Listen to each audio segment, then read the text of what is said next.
Bonjour à tous et bienvenue sur ma chaîne. Aujourd'hui on se retrouve pour l'épisode 2 de ma série sur les soins. Donc aujourd'hui je vais rentrer plus dans le détail, maintenant que je vous ai bien décrit les types de peau, je vais rentrer plus dans le détail sur les types de soins qui vous correspondent. Sur vraiment que choisir en fonction de votre type de peau. Je me suis fait des petites notes, donc c'est pas la seule feuille, j'en ai moins 4 ou 5 comme ça recto verso évidemment. Mais en fait je voulais vraiment prendre des notes parce que la dernière fois j'ai trouvé ma vidéo était un petit peu trop brouillon. C'est peut-être le fait que je sois un peu partie dans tous les sens qui a donné un peu ce résultat brouillon. Donc aujourd'hui je me suis vraiment fait des fiches pour rester bien axée sur un plan défini et surtout pas vous perdre en cours de route et pas partir dans des délires de fou. Donc j'ai bien pris des notes et on y va. Bye.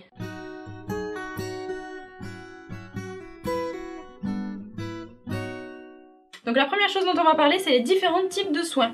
Et attention, quand je dis soins, je vais pas citer aujourd'hui les démaquillants, je vous ferai un troisième épisode pour tout ce qui va être démaquillage et nettoyage du visage, puisque c'est quelque chose qui rentre dans les types de peau et les états de peau, et c'est quelque chose que je parlerai plus tard parce que sinon cette vidéo va faire 1 heure et bon, vous n'avez pas forcément 1 heure à consacrer d'un seul coup à une vidéo, donc là je vais essayer de faire un petit peu plus long que la dernière fois mais plus court qu'1 heure en tout cas, pour que vous ayez déjà en main ce que vous voulez.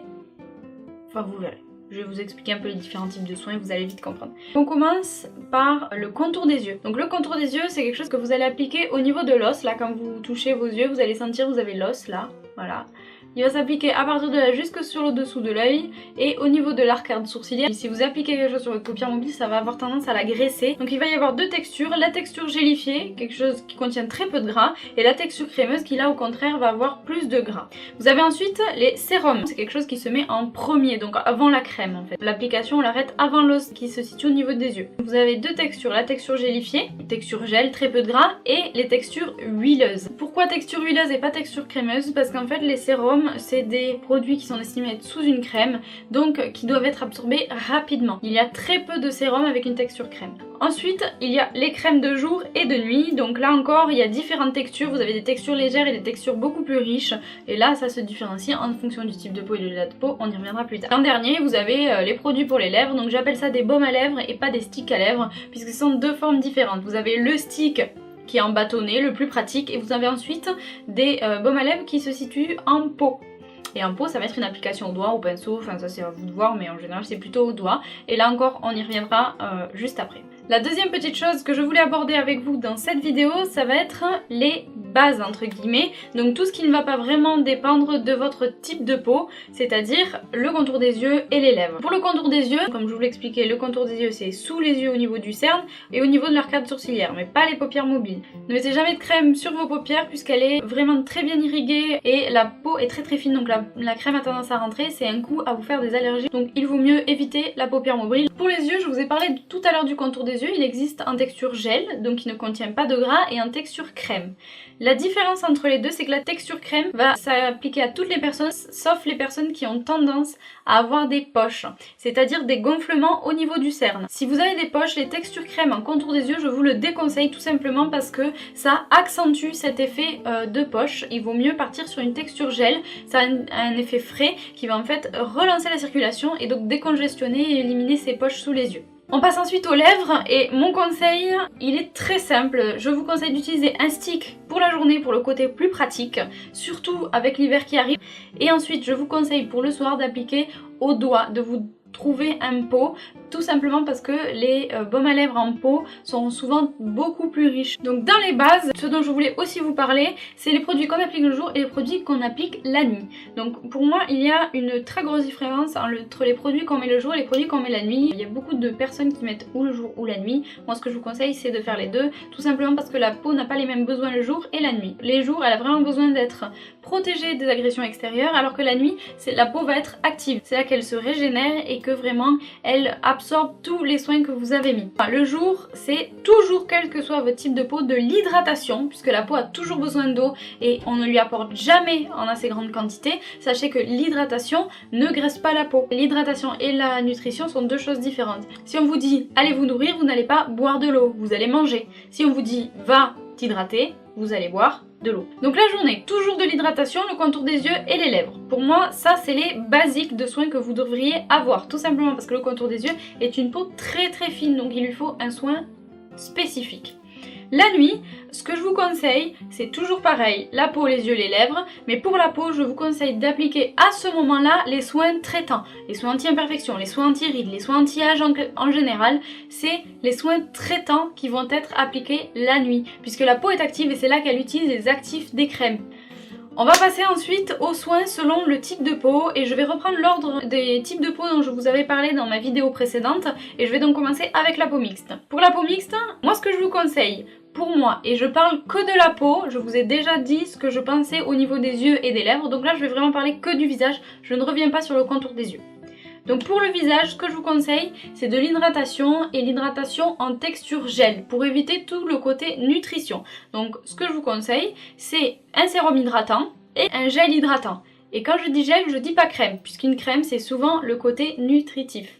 Alors, si vraiment vous avez par contre tendance à beaucoup briller, même si vous utilisez du gel, ce que je peux vous conseiller, c'est le sérum hydratant pour garder cette hydratation et de passer ensuite une crème matifiante, au moins sur la zone T, les endroits où vous brillez le plus. Pour la nuit, ce que je vous conseille, c'est si vous avez les joues sèches, de passer sur une crème un petit peu au-dessus, une crème et hydratante et nutritive. Tout simplement parce que vous avez votre sérum.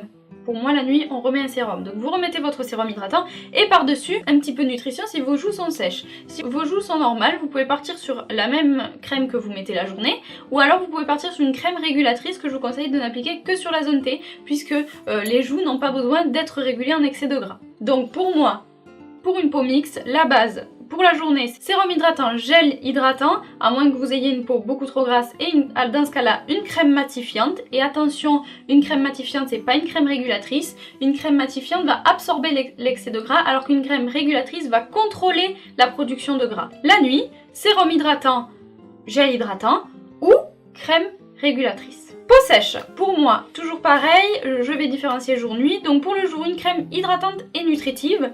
Ce que je vous conseille, c'est toujours de mettre un sérum hydratant parce que l'hydratation, comme je vous l'ai dit au début, ça ne graisse pas la peau et on n'en a jamais trop. Donc commencez par un sérum hydratant et ensuite continuez avec une crème pour peau sèche. Pour la nuit, là on change un petit peu puisque moi la nuit, je vous conseille de mettre carrément une huile. Si vous aimez ce genre de texture, ne vous privez pas. Il vaut mieux que vous ayez la peau grasse en vous réveillant le matin, comme ça vous passez un coup d'eau et le gras est parti, et c'est réglé, vous appliquez vos soins de jour. Donc en huile, moi les deux que je peux vous proposer, c'est des huiles végétales, donc de l'huile de rose musquée ou l'huile d'argan qui sont deux huiles très nutritives. On passe à la peau normale, toujours pareil, je différencie jour et nuit. Donc pour la peau normale, on l'a déjà vu, c'est une peau qui ne présente aucune spécificité, donc qui n'a besoin que d'hydratation. Donc au niveau hydratation, je vous conseille pour le jour, hydratation et nutrition, mais une crème légère. Vous en avez dans quasiment toutes les marques, vous le verrez, c'est très souvent écrit sur le packaging, vous verrez crème hydratante légère. Toujours pareil, je vous conseille le sérum hydratant avant. L'hydratation, je vous l'ai dit, c'est la base. Pour moi, toutes les peaux en ont besoin. Donc toutes les peaux devraient commencer avec un sérum hydratant la journée. Pour la nuit, vous pouvez rester exactement sur la même routine puisque comme je disais, une peau normale, c'est une peau qui n'a pas de spécificité. Sinon, vous pouvez changer et prendre une crème un petit peu plus riche pour apporter un peu plus de nutrition. Mais toujours, je vous conseille de réappliquer le sérum hydratant. On passe ensuite aux peaux grasses. Et là, les peaux grasses, ce qu'elles cherchent le jour, c'est la matité. Toujours comme je vous l'ai dit, matité, on absorbe l'excès de gras, régulation, on contrôle l'excès de gras. Deux choses différentes. Donc pour le jour, c'est la matité. Donc ce que je conseille aux peaux grasses qui ont quand même besoin d'hydratation, c'est le sérum hydratant, le basique. Je vous le ressortirai tous les types de peau. La journée, le sérum hydratant. Et ce que vous pouvez faire, c'est une crème matifiante. Il y en a dans toutes les gammes pour peau à imperfection. Et je suis désolée, peau grasse ne veut pas forcément dire peau à imperfection. Si la crème matifiante ne suffit pas, vous pouvez mettre votre crème matifiante et trouver en magasin des bases à maquillage qui sont matifiantes. Vous l'appliquez au niveau de la zone T, du haut des joues, du menton, du front, là où vous brillez le plus. Et par-dessus, vous appliquez une poudre matifiante. Pareil, quasi toutes les marques en ont. L'avantage, c'est que vous pouvez avoir la poudre dans le sac pour pouvoir la réappliquer dans la journée si jamais ça ne suffit pas. Là, vous aurez mis tous les atouts de votre côté pour avoir une peau bien matifiée toute la journée. Pour la nuit, et là pour la nuit on cherche la régulation, c'est-à-dire le contrôle de la production du gras. Toujours pareil, le sérum hydratant, on commence toujours par là, et ensuite la crème régulatrice.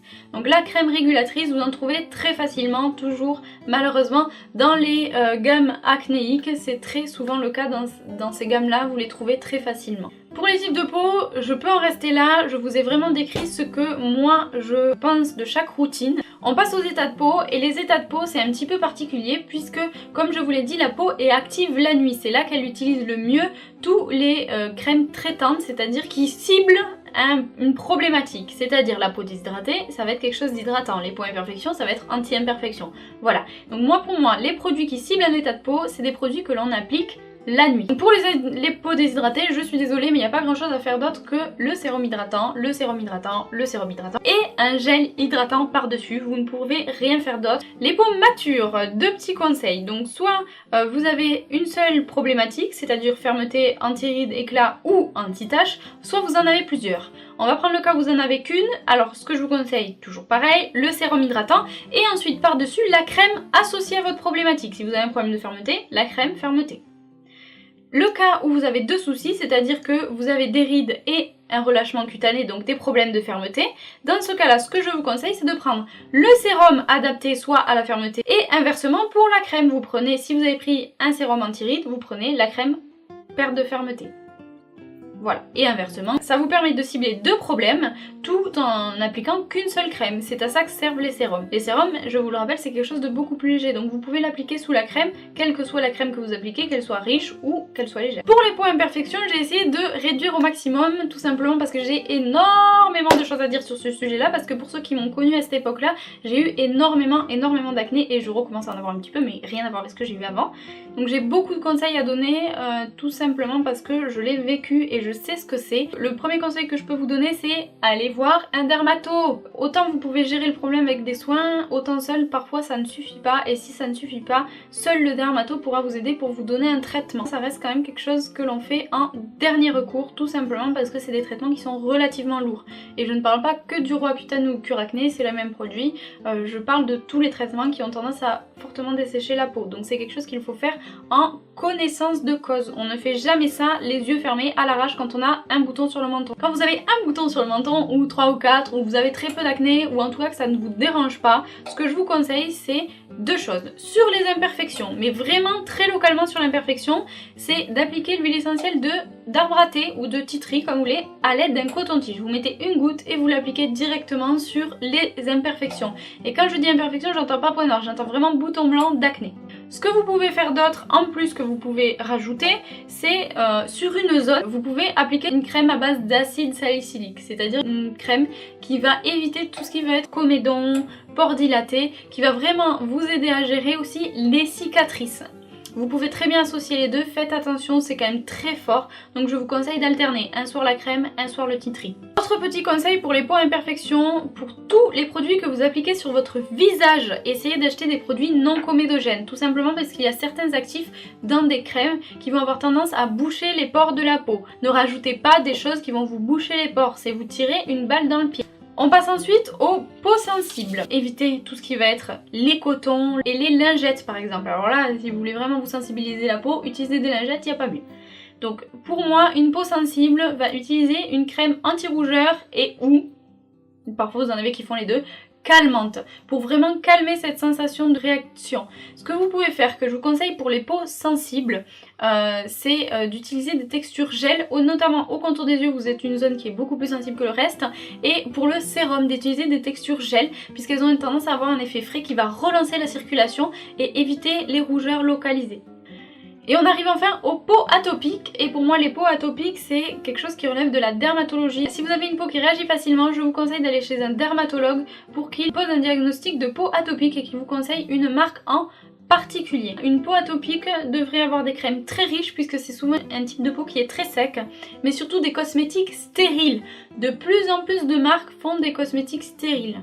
Et quand j'entends cosmétique stérile, c'est-à-dire vous oubliez le pot, hein, vous avez dans des gammes dermato, et je vous conseille de toujours rester dans ces marques-là. Tout simplement stériles parce qu'ils sont en tube et ils ont un système de fermeture qui empêche l'air de rentrer. Une fois que vous avez sorti la crème, le tube va s'aplatir complètement. Donc pour moi, ça c'est les conseils qui relèvent vraiment de chaque type de peau. Je ne veux pas orienter votre choix parce que les marques qui me conviennent à moi ne vous conviendront pas forcément à vous, et je ne peux par exemple pas parler pour les peaux sensibles puisque ce n'est pas mon cas, donc je ne peux pas citer de marque. Je ne peux pas non plus parler pour les peaux matures puisque ce n'est pas mon cas non plus. Les peaux déshydratées, je peux citer des marques, mais je préfère ne pas le faire pour que chacune reste avec sa marque chouchou si elle a une marque qu'elle préfère acheter plutôt qu'une autre. Je veux pas vous orienter vers une marque, c'est pas mon but. Je veux vraiment là vous aider à trouver les pistes pour trouver le soin adapté et pas la marque. Chacune doit trouver son produit. Je ne veux absolument pas vous orienter sur une marque ou une autre. Comme d'habitude, si cette vidéo vous a plu, n'hésitez pas à mettre des pouces vers le haut, à me laisser un commentaire si vous avez des petites choses à me dire, il n'y a pas de souci, j'essaierai d'y répondre le plus rapidement possible. N'hésitez pas à me suivre sur les réseaux sociaux, ça vous permet d'être au courant de toutes les nouvelles vidéos que je poste, ça vous permet de me suivre de façon un petit peu plus quotidienne, et je crois que c'est tout ce que j'avais à vous dire. Voilà, je crois que c'est tout ce que j'avais à vous dire concernant cette vidéo. Je vous retrouve dans la prochaine, et jusque là, comme d'habitude, gardez le sourire. Bye!